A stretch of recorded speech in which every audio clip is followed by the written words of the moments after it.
Fatala fatu tatou engal ni vaenga o le tae au. Evi ia le li ono lana whaasoa o lana porkalame i lea taimi ma lea taimi. Fatala fatu si o tatou vaenga i le suafa manu malo i Yesu Keriso lo tatou wale imo lo tatou whaola. Ia le li si o tatou tutalo matou whaatailu matou to maile nei vaenga o le. Tae au mo lo lofu mauanga le lei. Whaatai tele. O mai la o fio. Aleluia. Porkalame si sini ma le tāua le le ia matou whaasofo imu matou. Ia au whaamanianga wa lau I lau fio. Ia I leanga le lei o lau o fio. Porkalame lau whanau le nei tae au ma le nei auli. Ia whaamalosi aleluisio matou aiga. Whai o se wa.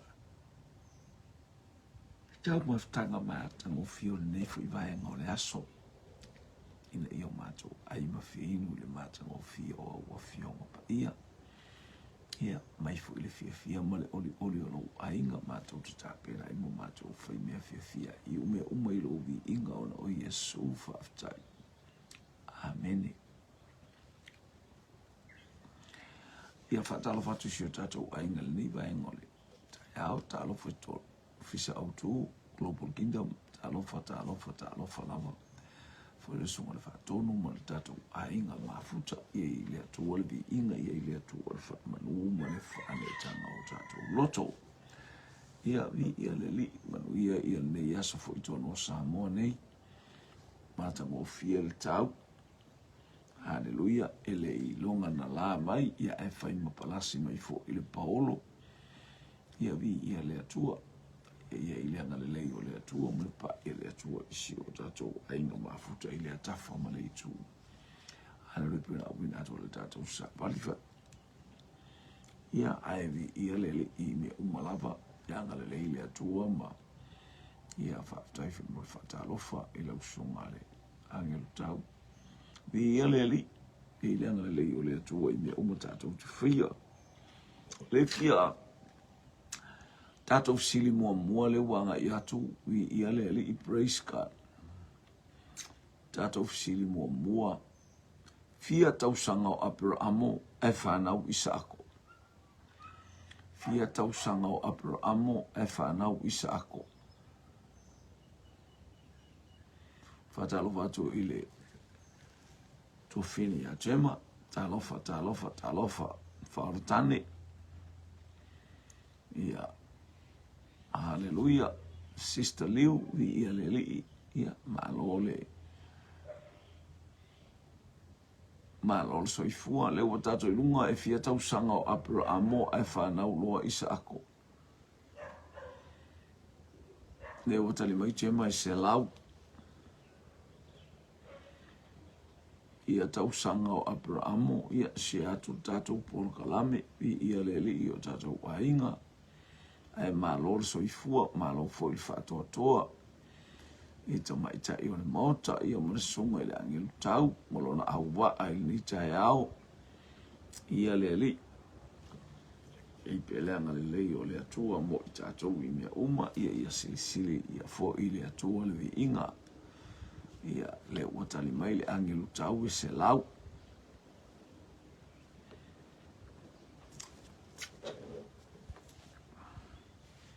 Ia ua tali tatou fesili. Tali sa o ai se lau tau sanga. E fia tau sanga e matua ai I Samaeli a Isaako. E fia tau sanga e matua ai I Samaeli a Isaako. E fia tau sanga e matua ai I Samaeli a Isaako.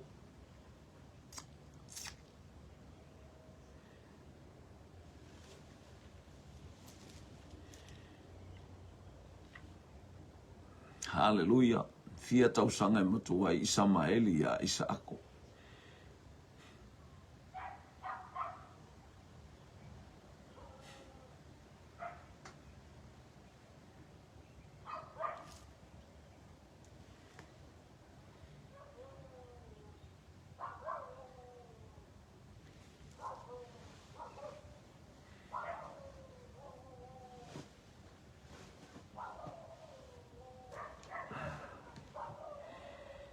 fia tausanga e matua I Samaeli a Isaako.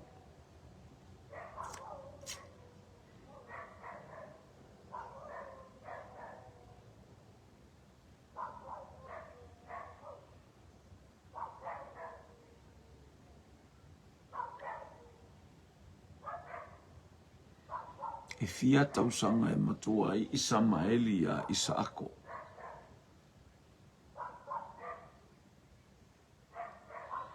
Cholamia wal oise talofa wa su enga po e fainga luenga. Mia o e fainga luenga po re ke lea onga. Tali mai cholamia sfumar fa.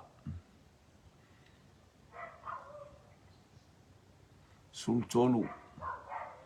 La mia o ea onga po le o e fainga o le kinga ngai la ko enga for fainga luenga.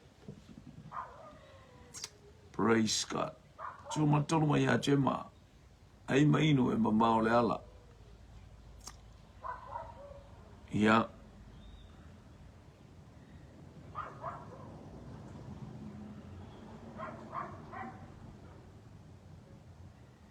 Hallelujah. Hallelujah. Leo.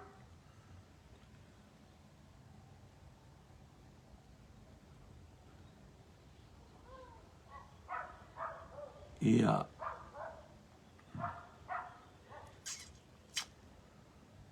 Wala alo ko mai piki oi.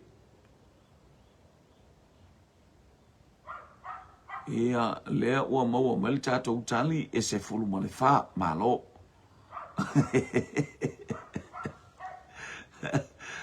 Ma mo atu tātou tali ia.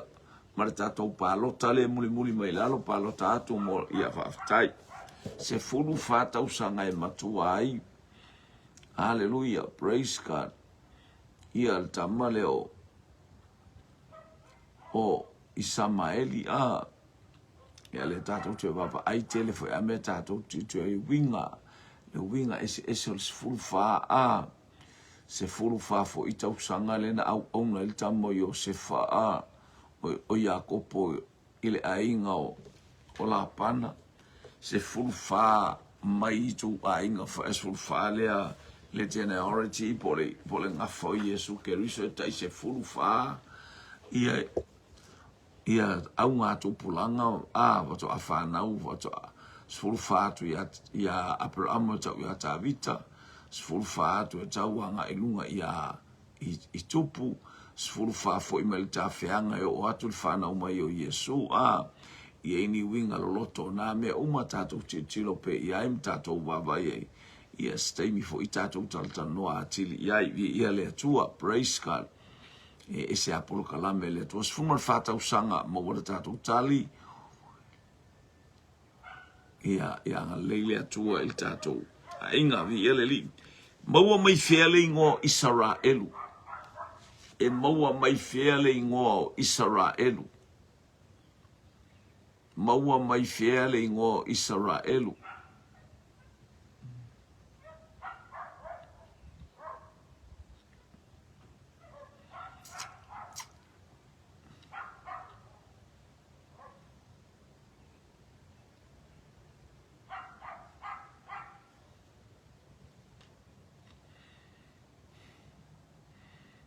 e maua mai feale ingo Israelu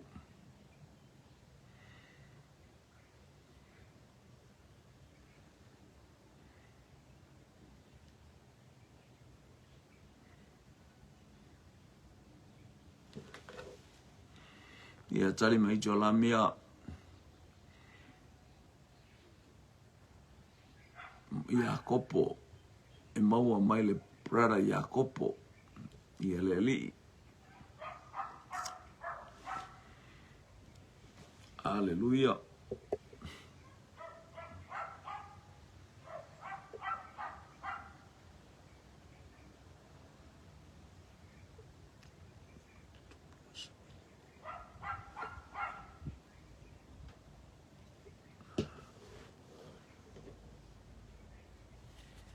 Hallelujah, lua tātou tali.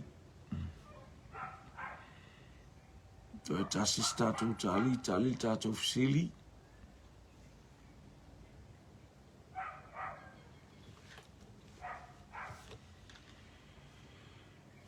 Ia ua tali tatou fisili e maua mai le ingo o Iakopo na tauivi ma le angelu ia le nā o le angelu o le atua na whai atu iai e le to ingoa o Iakopo ai o le a ingoa o Israelu o le winga o le ingoa Israelu o le Pelenise i ia le li ia ua umar si Singafua o te relo lapo a mea lai whai o Singafua ia po whaatauru vasenga ia le atua ma lole ia le li tali le sa o polise tali le sa o polise o le tusi e wha mose o le tusi e wha mose o le numera o le tusi lo na wha le a mose sa o pese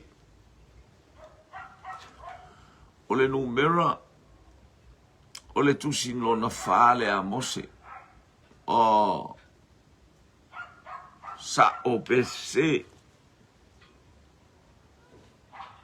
o le tusi anu mera o le tusi lo na fale a mose sa o pese o le nu mera o le tusi lo na fale a mose sa o pese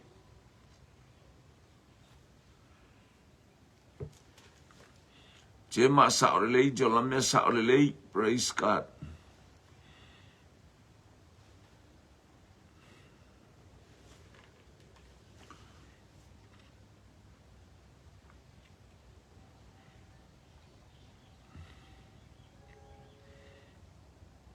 Jo e tu se statu tali stasi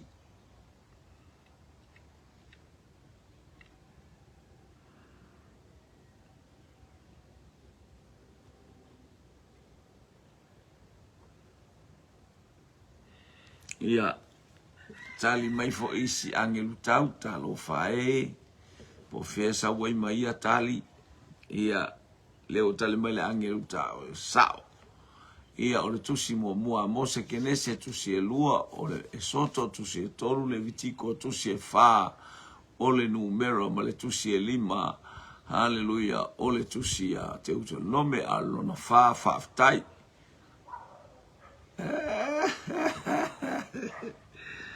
ia tai lava mole o te loa amala o tai ao ma te malanga te mine la o mai lunga le va apo la o manga o le la o ma o isa vai ia o te loa o le ai ne sina fituna ingo tato po kala me le asu tai ao no le mate malanga tu sa vai ile maliu le asu na ia o tai ao le fu mo we le no le va ia la te wa ko esa wa le mo po kala me esa we fa mai kari ku ko kari le angelu tau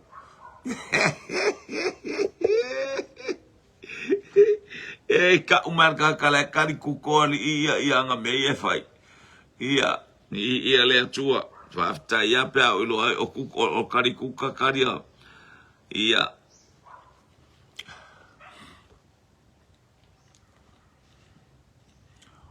ile tala fa solo pito Israelu e maunga e fetu o e maunga e fa manuia ai o moria o le maunga e fa manuia ai sa o pese o moria o le nuue o le maunga lea e fetu ai sa o pese o le nuu le fetu ai o le maunga o moria noa ai o mata ta alofa spaia ta alofa to fine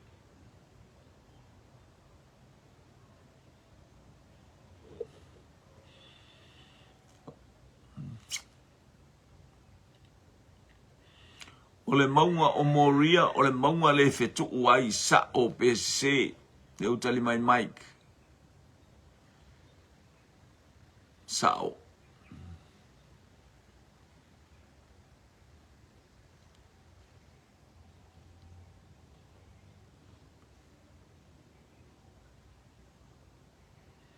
le se me te popole ai o uman fatatia mea uma ia evi ia le li o fia mate ia ile po kalame lea ona o le tina o le mato e kalesia alo te usawai tema tali se E ile maunga e fetu ai ma le maunga e whaamanuia ai. A leo whamare tātou whisiri o le maunga e fetu ai. O le maunga e whaamanu o moria sa o pese. Ai mainu e mamao le ala. Praise God.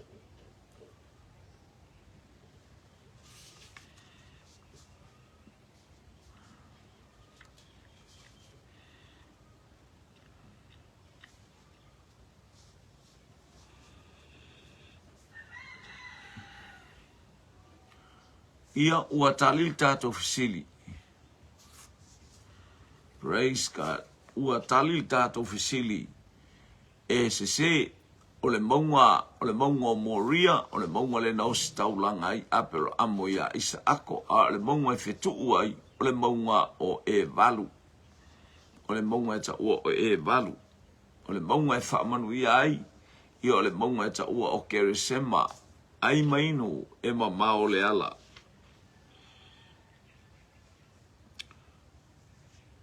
O ai len mua o kanana.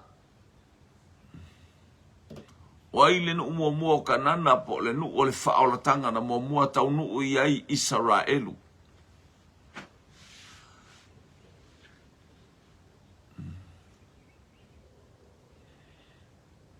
Aftai. O ai le nu mua lava o kanana. Hallelujah. O le nu o le folanga na tau nu mua i ai na land. Pena tau nu mua i le nu o le atua po le nu o Israelu.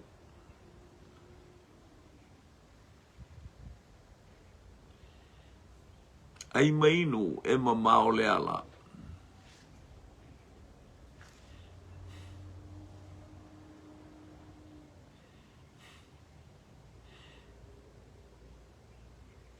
Tali mai chema o Kilikala, Jolamia, Jericho.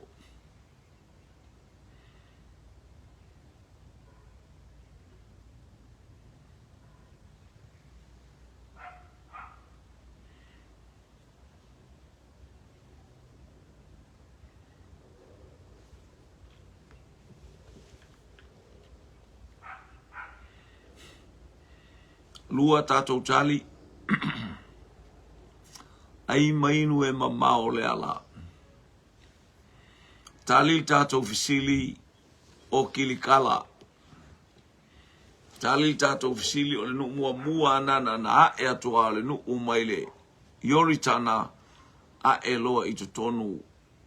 No foia loa le nu o Kilikala a e tau muli mai Jericho. Ia malo.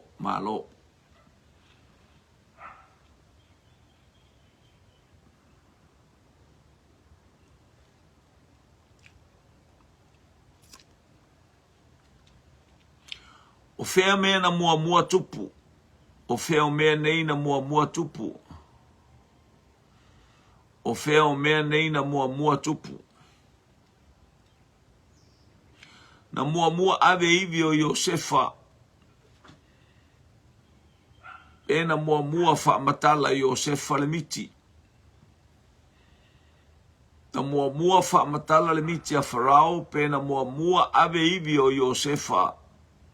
Ma o malenu, po mai Yosefa auto wo ave o vivi.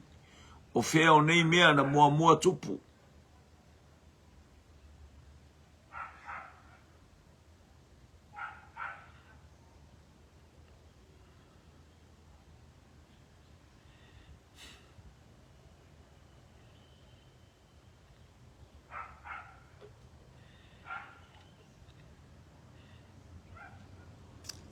Te leilo pola me wo so me sale au la le na mua le miti.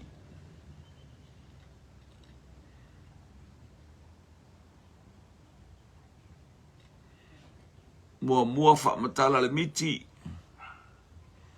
Fa matala le miti. Talofa Josephine Maria Hunt. Na mua fa matala le miti. Pe na mua ave ivi o Yosefa Jolamia miti. Fatalovato le wona le tua.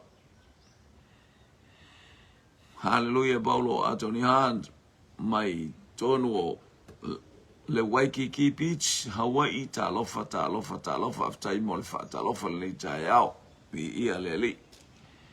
Fea mea na mua tupu, na mua whamatala le mitia Farao, pe na mua ave iwi o Iosefa, pe na mua ole nu uma ave iwi o Iosefa.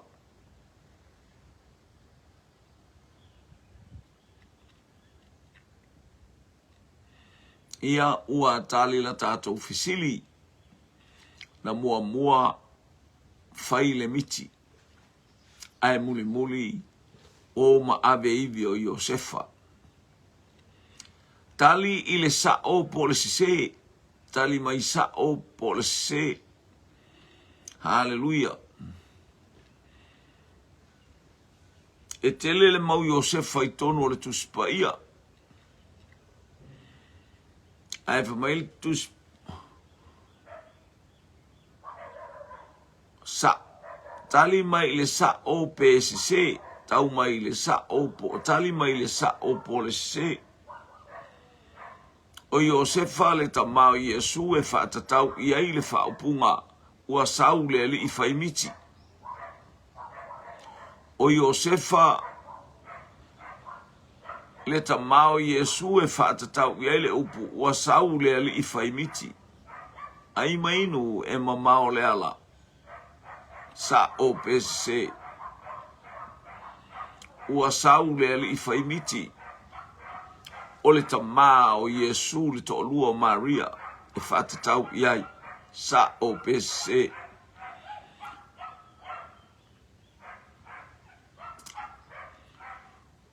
ua sau le ali i faimiti whamai e whātatau le tama ia Iosefa le tama o Yesu po le tina fo io po le to'olua o Maria tali mai jema tali mai teine mai manukau ia esise tali mai teine lea mai laulata o olive sese ia toi whapea mai laulata o olive ua pasi marise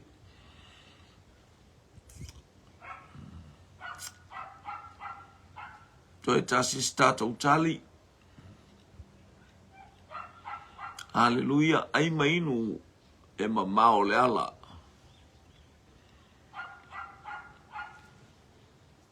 O Iosefa le to'alua o Maria e whātatau i ai te whai upu le atuspa ia ua sau le li whaimiti sa o PSC. Lua tātou tali o sau se mai manukau se mai laulata o olive se ia malistari te lea na sa ula ua pasi malise e mai aliki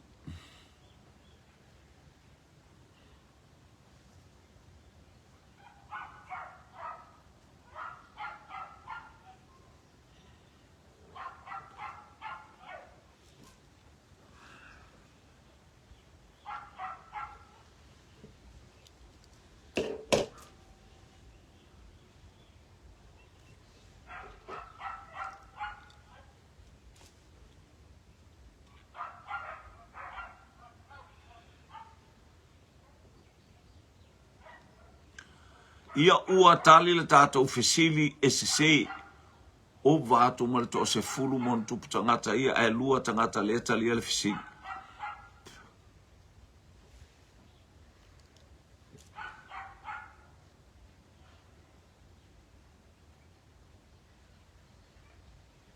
Talo vātu whaila unganase talofa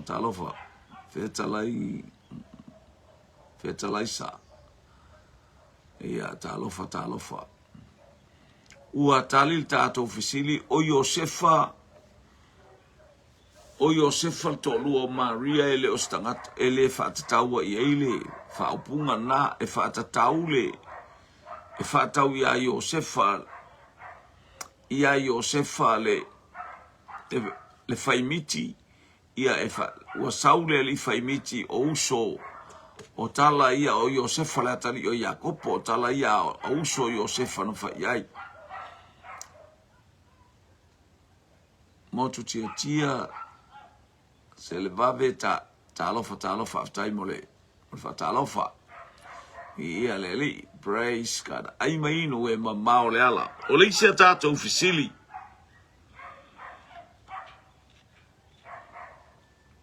tali le sa o PCC sa o police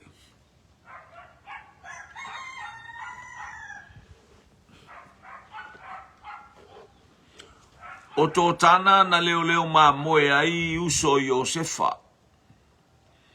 O tō tana sa leo ma moe ai uso Iosefa sa o PCC.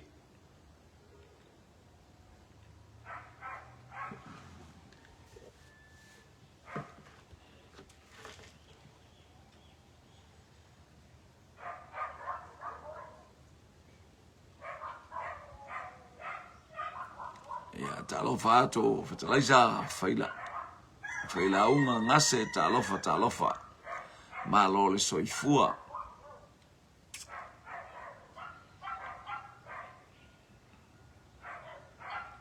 o tō tana sa leo ma moe ai uso Iosefa sa o PCC Jema sise Mike sise le angelu tau sise haleluya betalaisa faila unga ngase sise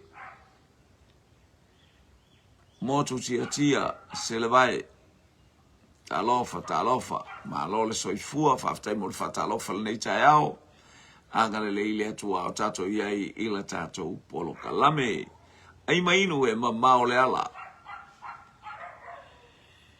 o tō tana sa leo ma moe ai uso Iosefa sa o PCC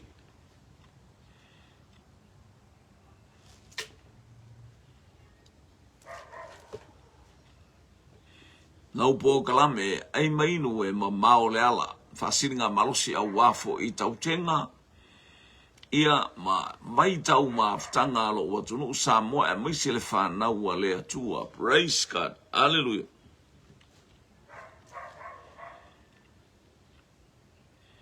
ia ole tali o tato ofisili e sao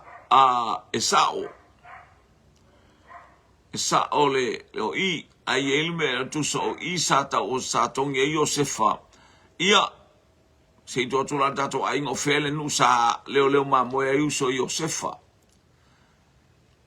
o fea sa leo ma moe ai uso Iosefa ia se tau mainga le se ai sao isi i antali atu ai lole o le sao por se Ieleli o fea na leo ma moe ai uso Iosefa na o iai malato leo ma moe le vao mele tu sai tolu aso e alu ai sa tia ama sao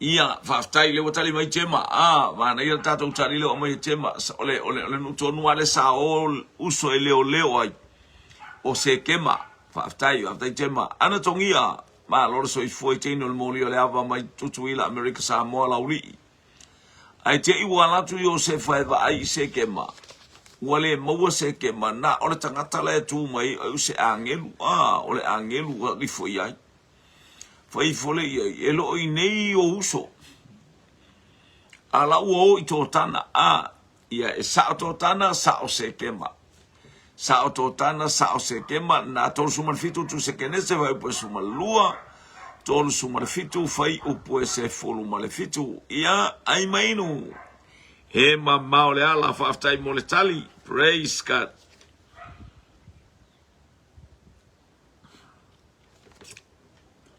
o aina ta ua I leo ma moe ua whanau Yesu. O ai tangata na ta ua I leo ma moe ua whanau Yesu. Ai mainu e mamao le ala.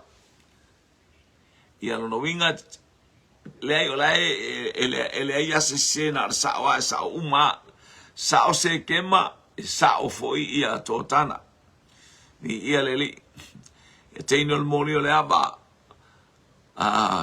ai walu le po vivi ona wa motu lato va mua lato va ai la so fua ai tu fai la so nafi telefoni o le vainu ana tongia lauli i America Samoa moli o le aba ia awale popole ela o mai foi supo tuaina fa tau super te supportine le watali mai ia le angelu tau fa apea o makoi chema au angelu ana chicken soup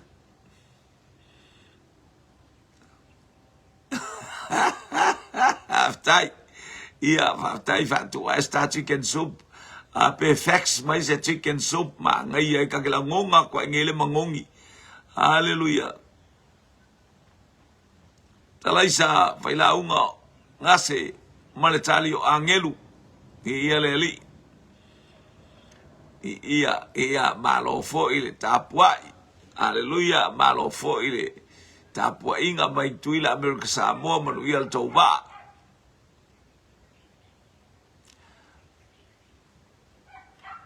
praise God.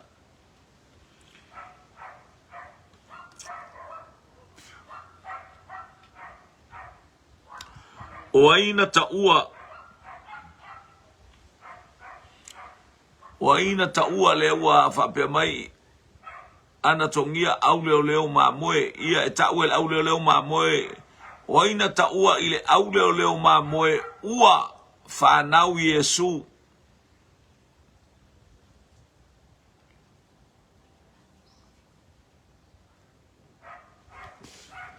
ia langa na mua le va ana ile aso ngafua ale ufa ale tonu tava ile aso ngafua ma le aso lua ia so ia o sava ila vole motu fai me mafai e to yoso fo ile la haleluya ia anga le ia to fo inai awalo ba ua tali tato ofisili o angelu mai le langi o angelu na taua haleluya ile au leo ma moe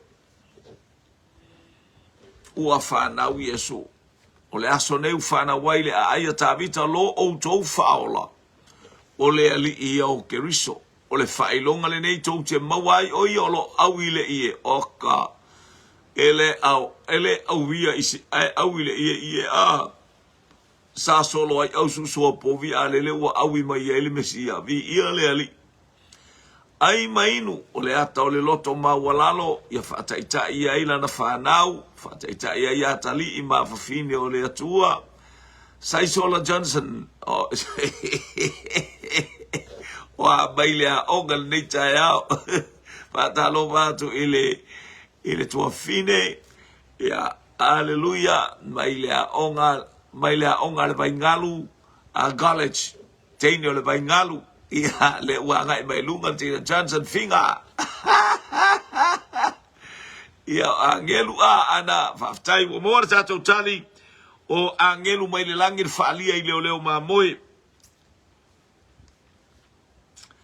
ia tali le sa o polese ulale na faito ulale talo fatu ile sunga ile faya onga le laumua tamo le laumua ia le li tamaiti o le laumua, tamaiti o le ao pai, tamaiti o le matangi malosi.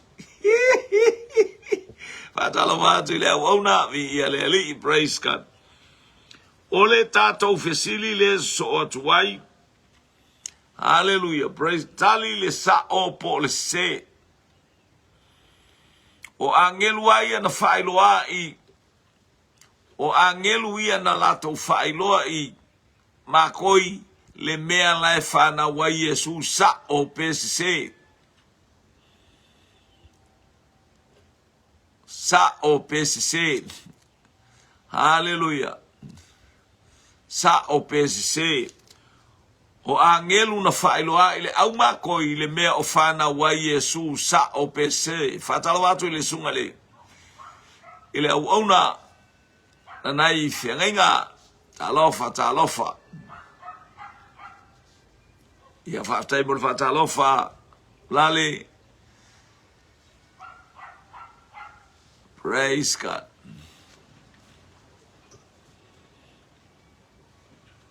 Le watali mai le uso ya Mike le angelu tau se o le fesili mautaia ya malama le fesili o angelu lava ia na angelu na failoa I makoi le mea o fana wa Yesu le au whapea mai te masao whapea mai Mike le angelu tau se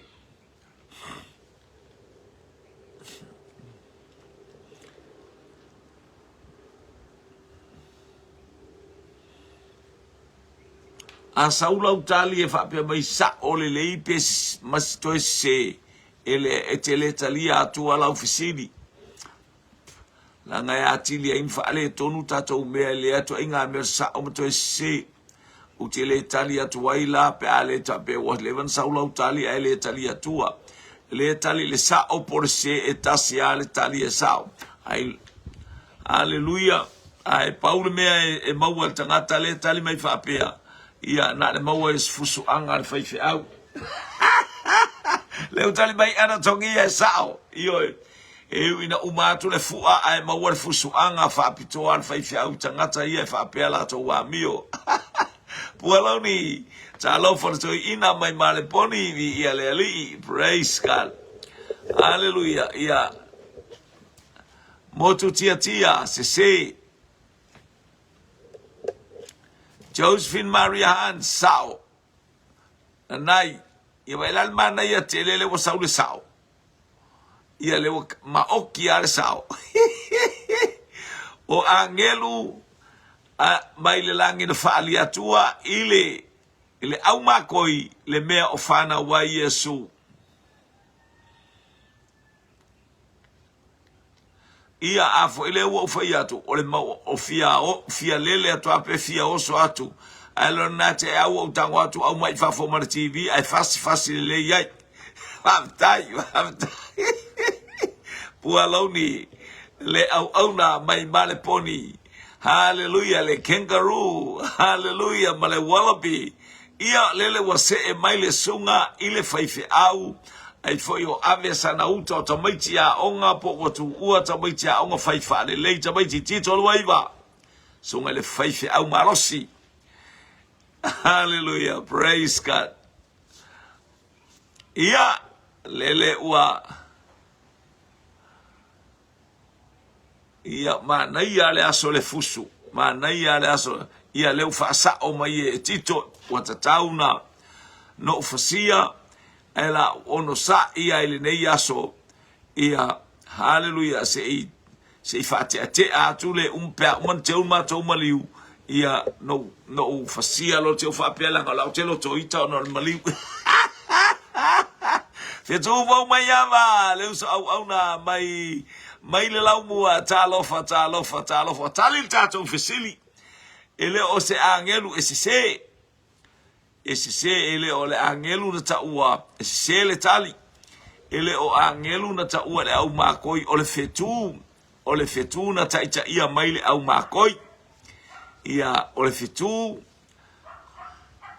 fetu na taita ia maile au makoi le ala atoa aile itaua ia i ese angelu ia le supo tonu wale no fatalitali ia sango sup le ulu le tutuila e peia te tausami le pateta io e faftaya ana soson mai la ono sa ia o o tomaita o le mota a wo fia tango atua ile usolea a wo le tango to no le o te alo atu mo malanga I sama itayao ni te fa pe fai me hita sta male ia leo tali mai mo te tia fe tu fa tai wa sa o le lei a le tali o tato visini sa o pese ese le tali sa o ese lo na winga hallelujah ele o angelu o fetu ia o le tato visili e so ai tato visili e so ai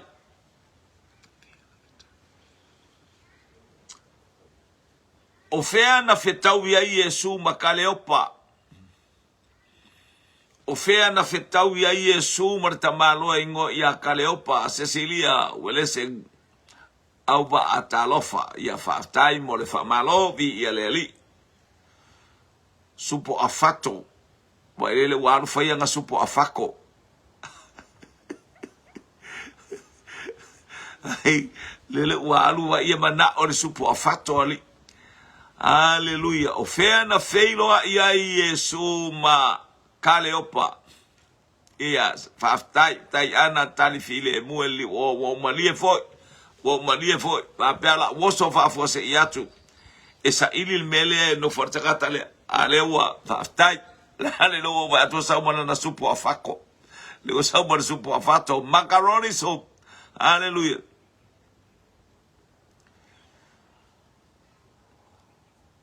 Le o tagata na le angelu tau le fa so so mai lo na usol nae. E fai mai ana talia. Fa'atai mo le fatalo mo le famanuia. Hallelujah. Ma fo mo yava. Oi sole o le fitu mo isa na. Praise fea na fetau ia Yesu makaleopa. Leo tale mai le angelu tau fa mai na fetau le ala I e mau. Tau I e mau. A fato sop. I fale fa sole. Ea. A tate la tu le aini a tate au so tu nei fo ile a fiafi I fale fa tate la tu na auto ifi. Na atu hifi ana e salalau solo inga. Tale mai Mike. Alai e mau. Ea fa'aftai.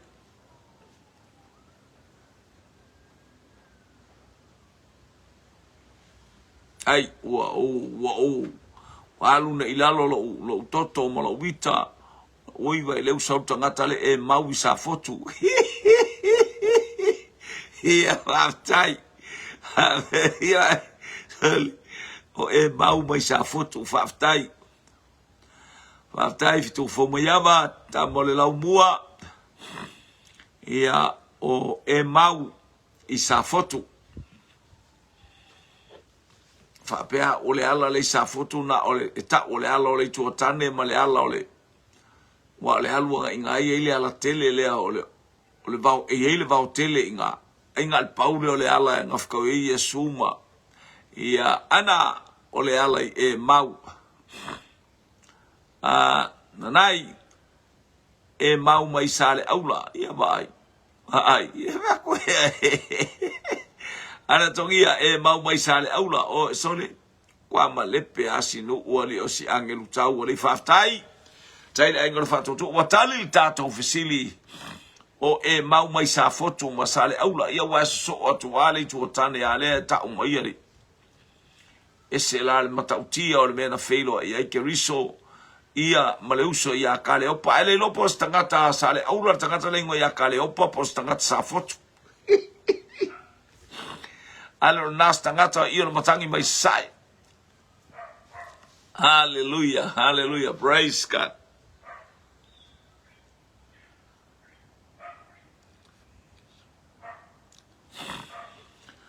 Atusia mea uma tala le altuspaia. Atusia mea uma na faia e keriso. Ele ofi le lalolangi.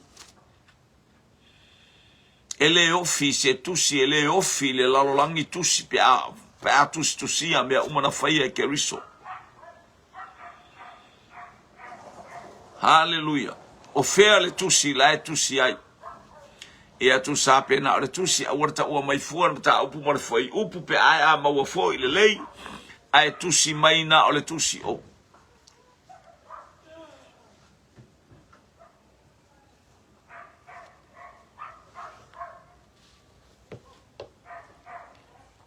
ia le o failo mai sale lau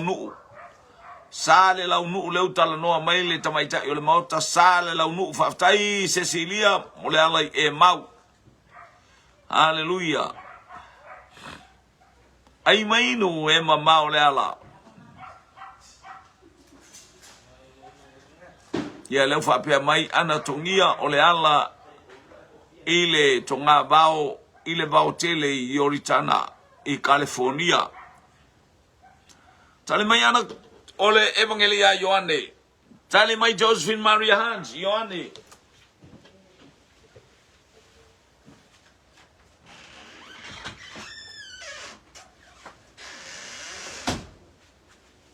Haleluya, haleluya. Nangko ke pisa pe ako. Yo tua te tapuni le faito ale langa e pisa le aina le woman. Josephine tali ole Evangelia Ioane, Anatongia Evangelia Ioane. Hallelujah, praise God. Tau maile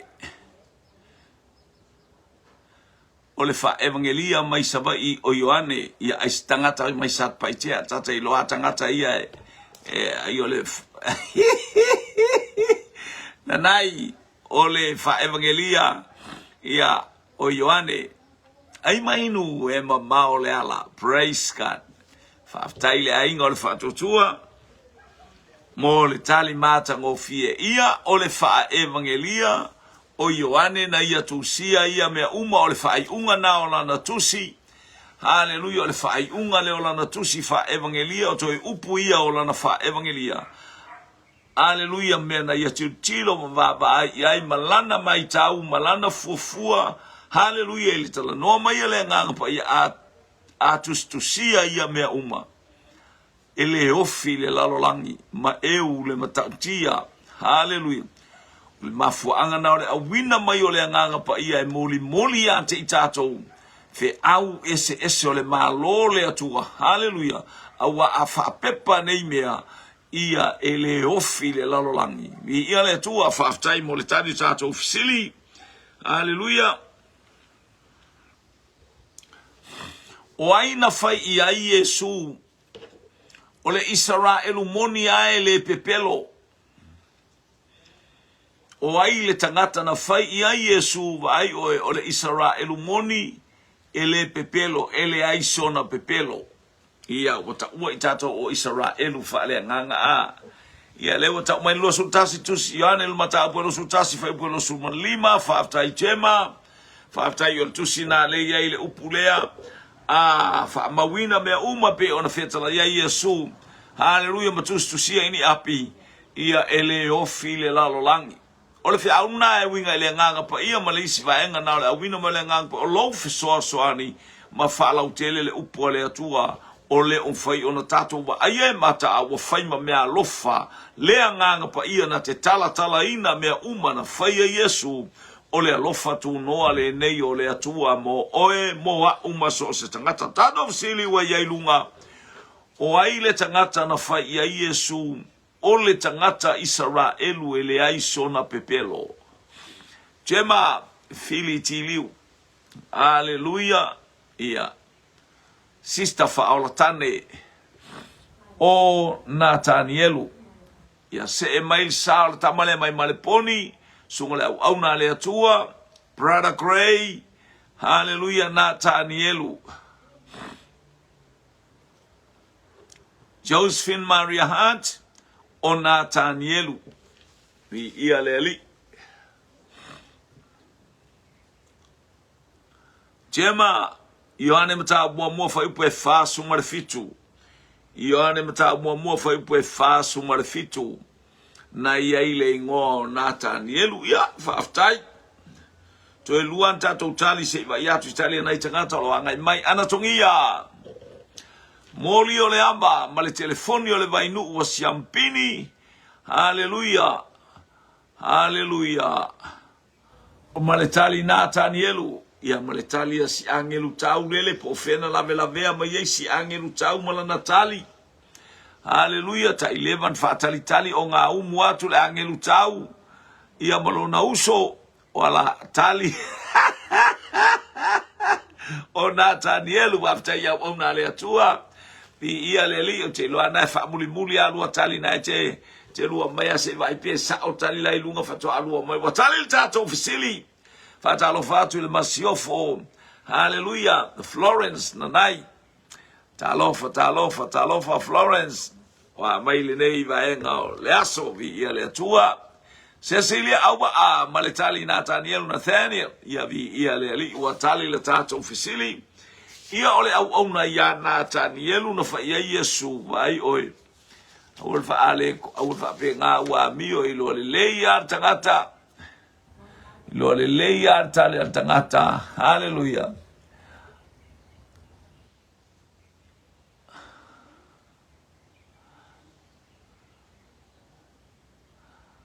Ia, tema maua mai, ole aungani, male saunuanga, le uso mai male poni, Brother Gray, so loa male au fue tangata whaalame lave le polkalame. Whaalame lave le au warto loa malesi mele ufa mai tema sale lau nuu. Ia, hallelujah, ia le nala le ufa pia mai, au wale kopi. Ia, o le tata ofisili so o ai. Hallelujah. Ina ua mai o sua tau mai le taua amata mai e riko sau ai le taua i to tonu le nuu pai. O ai le nuu. Hallelujah. Na fai ma au auna asu vai ma au auna ave fafie. Ta mai fafie o le afi a Israelu. O ai le nuu na fai ma au auna Israelu. Ia leli, ia whaaftai ma lo lava le. Ia ona, o mea nai pe atu wai mai le kuka, ia ona i fesili nā manai, ia ele ngata foile, o tali nā pe e whaapai tau mai, ia isi au bai ngā sau wai mai, ia lea la so loa le au fue, ia, ole au fue, ia ele angala au tau, ele aini fue ali, ele aini fue so solo ia au tau. Na ole vine le mes e tauna so loa ma le au vine. Hallelujah.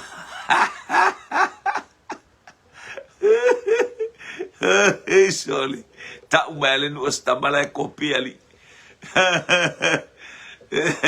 Te ufa ma vai na chamale to eu mai. Ia o aile ngole nu na fai ma ave vai ma fai ma la ufa fie fai ma au na Israelu. A o tau nu i to tonu ma tau le tau ai le nu o le folanga. Pa mai fo le nu e ta fele so aso suma le meli ali. Ai o atu to tonu soli nga o kaua a. Ia e fa pena alfina nga lo le atu. Lo tato ia ile le tau a fa le nganga. Tato te ta pena ile langi ma le ola e fa vavau. O lo tato ia ile tau a fa le nganga ia leu tale mai ia jema ki peona tau fase. Ia sau mara supo mau keni oka e ka i au le lei. Io sua mta upe iwa fai upe lua sumare fitu ki peona ta umai e jema o ki peona. Ki peona na fai ma au ono o aile nu olo no winga la le nu le na fai ma au ono o ki peona. Ia last tali mai le tu i o le lo atu le au le ia 19 ia le tu le north ile tu i Brisbane po a mai fartua ai po o fainga lo engal fartua Joseph Maria Hunt ki peona yo suaiva fai upo e tolu ana tongia ki peona le nu fa ole o ka kaimanga ia sole pa ila al Iole afuar tangata fa ole afuar tangata fai upole afuar tangata fai tonga fiti ia ole fa la ufafie a le fa pe mai ia le angelu tau ole nu e tafe le isu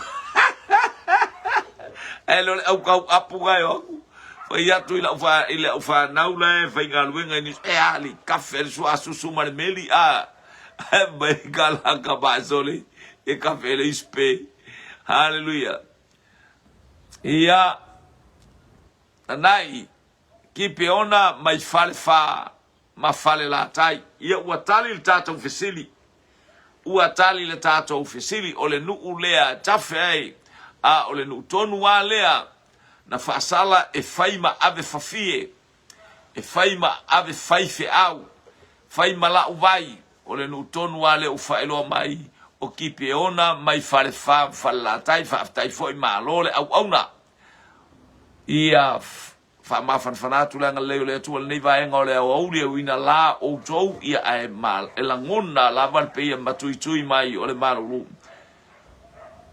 ia o te lo tali malo steni ai ni malo le fua ai ni malo le fua le wa uma le fua ele ia sawa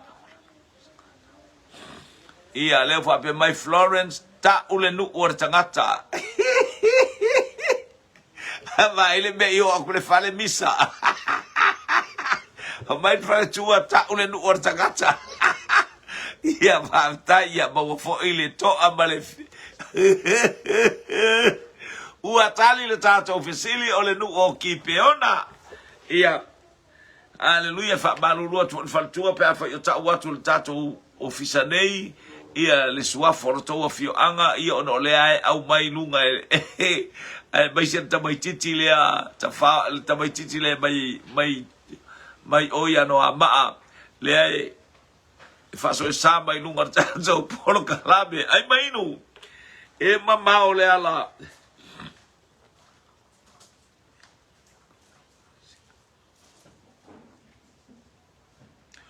o fea tali le sa o police tali le sa o police na alu a kara su e mai arapi le to alua mo Isamaeli sa o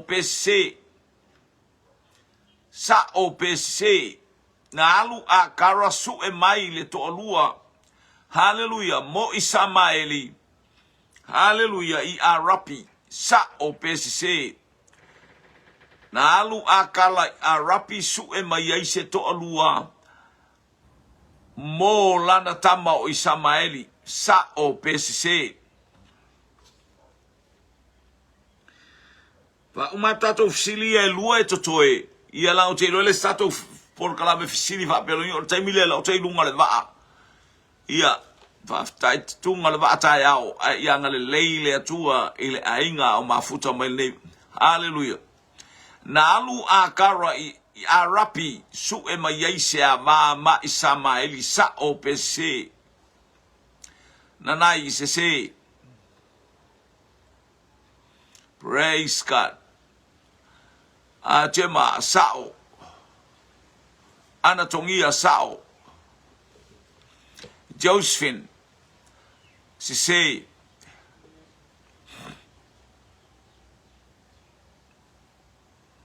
ia fa malofo I lau sunga fa fengainga le uso au auna ia mo fa fia ina o tato ia ona I faia se me e Misael tamama tinape afo ia tulfale awale lau nu a lau warko awal lau pe awal lau nu ol fantua lau wato mal fantua ia e te o to fo il fale mawalo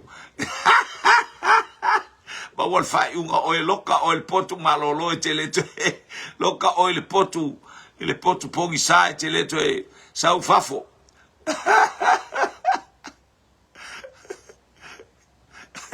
ia le la ia sa o le faltua Florence o mena le la ia tali mai Cecilia sao anatongia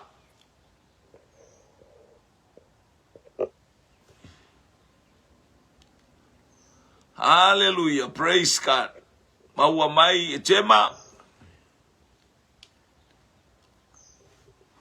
ia ioe ia amu ia foi auto le into woti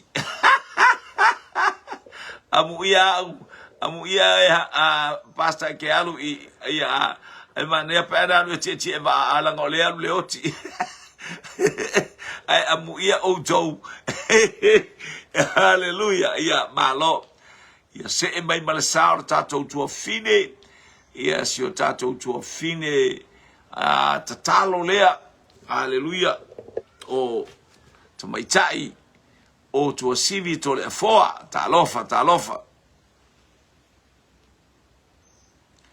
le iso le mamao al tfingola ofisini ali o arapi o le o te fato o na alus ia le la o ia o arapi le na ta watu ia ana tongia sao ua tali le tato ofisili hallelujah e se o le teine lea o le fafine le analu i le lato nui ai kupito su e mai ai se to olua mo siana tama vi ia le li aele o arapi e moni na tutupu mai tangata arapi ya Isamaeli haleluya a le fafine le akara o le ai kupito o le au na sara na alua i ai kupito a mai ai se to olua mo lana tama ia leo ta mai ia ana tongia se ngalu i ai kupito faftai o le isia tato ofisili ona latu ai loleo tato ofisili muli o ai le ingoa o le afine o a apo na nonofo ma le atali o Iosefatu o ai le ingoa o le afafine o a apo na nonofo ma le atali o Iosefatu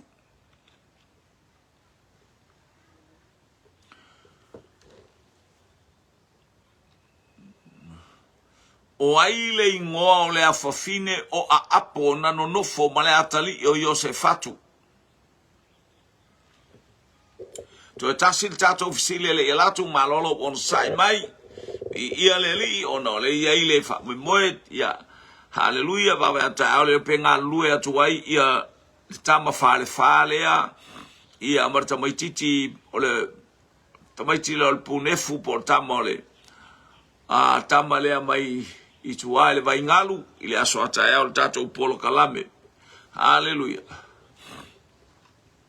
ana Jema Atalia mai savai sunga o Atalia mai savai haleluya ia faftai to sivi mo lautari o le uma atul tato ia le tato ofisili na ia le leifo ia mawai lautali na wasa o le lei haleluya na to esu e mai lava akara mai lona no use avase antama io eselmanga io ia me aqua sivi ayo tate alu su e mai se avama se o tatali ia le ua tali mai il tato fasoa haleluya o le atofine o a apona no nofo male atali o Iosefatu atalia mai savai praise God ia malofo ile tali ile a onga ia le il vasenga. Praise God, praise God, praise God, praise God. Hallelujah, hallelujah.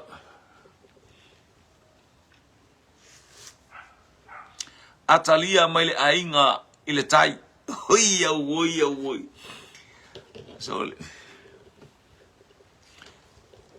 faftai mai ana tongia Atalia mai le ainga le tai.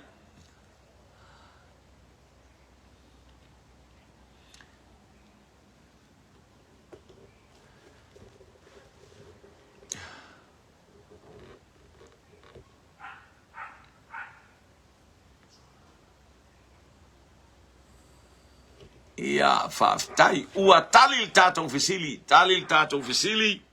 haleluya o Atalia o le afinge na o apo martato ofisili muli haleluya o ile tupu na sa ili ile aitu fafine ina o falongaku ua le aise benga ke mafaya walu ese le atua sa ili loa ia itu fafine o ai tangata len sa ili le itu fine le taimi o taua o ia lena fasa ia oti tangata e fas e alu su e itu fafine kaukala nguku ai le savali ai ia na upu olona i unga oti faftai ana alofa to tato ofisili muli na wailunga o ai le tangata na sa ili le itu fafine o lona i unga na oti Josephine Saulo Anatongia Saulo Jema Saulo haleluya ai mainu e mamao le ala faftai tele le aingo le fatuatua faftai mo alo faanga moli mai ie fa pena foi ona moli atu alo faanga o tato polo kalame mole ainga ia fa malulu atu ai pe on tawato le aso atayao io le ato esea ona o isalafai ona onisi o tuotonia le maalo fia Tua sivi tole foa Saulo, nanai whengainga Saulo. Hallelujah, to tasis tatou tali le tatou sili. O ai le tupu na whaia ia le tala.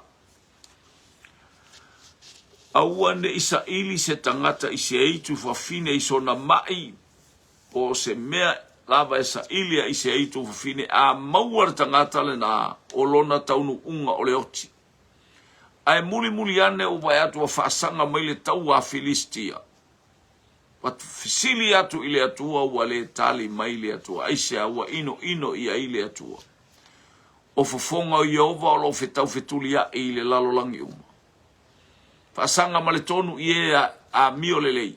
Ai alo ese ona fafonga i e a mio le anga. Ua tali le tato fisili.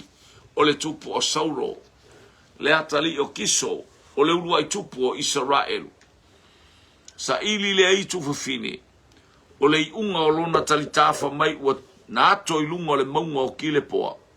Ai whamai tawita ua mali liutoa. Ua mau ai a upenga o le taua. Mau oka a alwe ka ua e mau a upenga. Ia e sao Saulo mai sale aula. Ia whamuri atu le atua. Whaftai tele molo whaanga. Anga le atu i le tama mai male poni ma le tari Saulo mai le isi nuu.